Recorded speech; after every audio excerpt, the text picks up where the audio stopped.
Bila waktunya tiba, apakah kita yakin akan bersama dengan Tuhan di surga?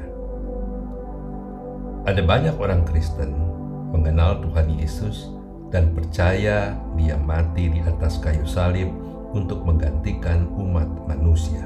It is finished. Namun, tetap saja tidak yakin akan keselamatannya.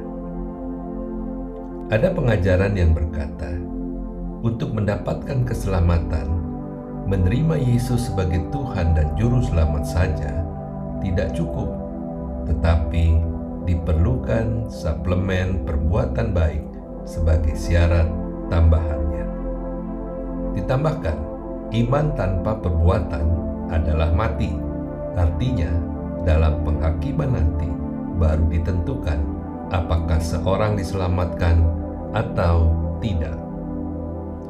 Ini sebabnya banyak orang Kristen yang hidup penuh ketakutan, sehingga berita sukacita tentang kedatangan Tuhan Yesus yang kedua kalinya bisa menjadi hal yang menakutkan akibat tidak adanya kepastian keselamatan di dalam Kristus.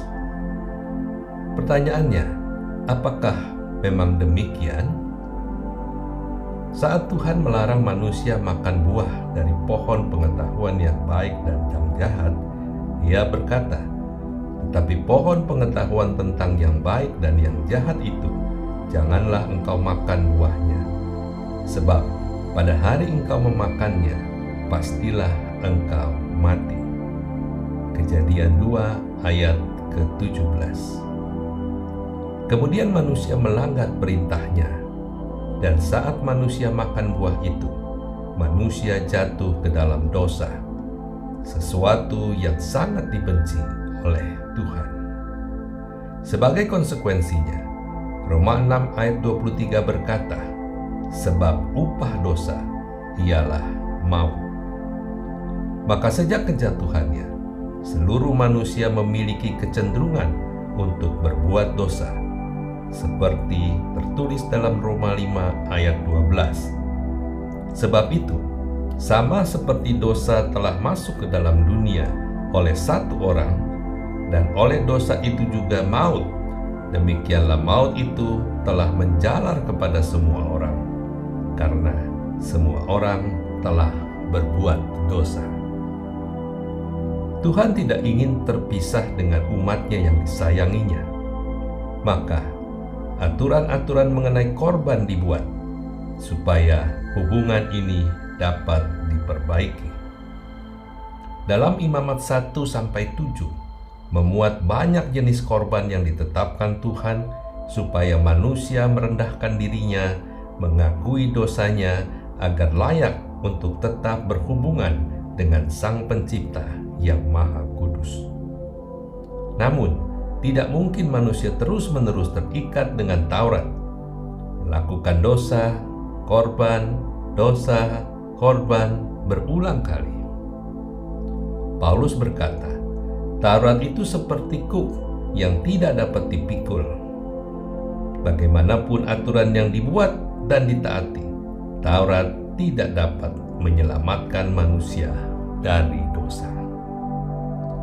Karena itu, harus ada korban untuk penebusan dosa manusia, satu untuk selamanya. Karena Tuhan sangat mengasihi manusia, maka Tuhan menyiapkan sebuah rencana besar penebusan dosa. Dalam Yohanes 3 ayat 16 dikatakan, "Karena begitu besar kasih Allah akan dunia ini, sehingga Ia telah mengaruniakan anaknya yang tunggal, supaya setiap orang yang percaya kepadanya tidak binasa, melainkan beroleh hidup yang kekal." Inilah inti dari kebenaran Injil. Sebab manusia tidak memiliki kesanggupan untuk mendekatkan diri dengan Tuhan melalui perbuatan baik sebaik apapun. Karena itu, hanya melalui korban Kristus kita bisa diselamatkan. Sebab karena kasih karunia kamu diselamatkan oleh iman. Itu bukan hasil usahamu, tetapi pemberian Allah. Itu bukan hasil pekerjaanmu, jangan ada orang yang memegahkan diri. Efesus 2 ayat 8 dan 9. Dikatakan, Yesus tidak pernah menghapus hukum. Yesus memenuhi dan membatalkan hukum. Apa arti dari pernyataan di atas? Yesus tidak pernah menghapus hukum Taurat, melainkan memenuhinya. Artinya, Yesus memenuhi atau melengkapi hukum Taurat. Ambil contoh, dalam hukum Taurat disebutkan, jangan berzina. Tetapi Yesus berkata, setiap orang yang memandang perempuan serta menginginkannya sudah berzina dengan dia di dalam hatinya. Matius pasal 5 ayat ke-28. Taurat berkata, jangan membunuh. Tetapi Yesus berkata, setiap orang yang membenci saudaranya adalah seorang pembunuh manusia. 1 Yohanes 3 ayat 15a.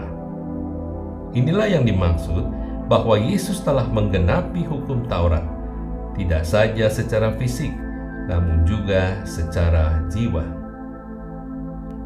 Kemudian apa maksud Yesus membatalkan hukum Taurat?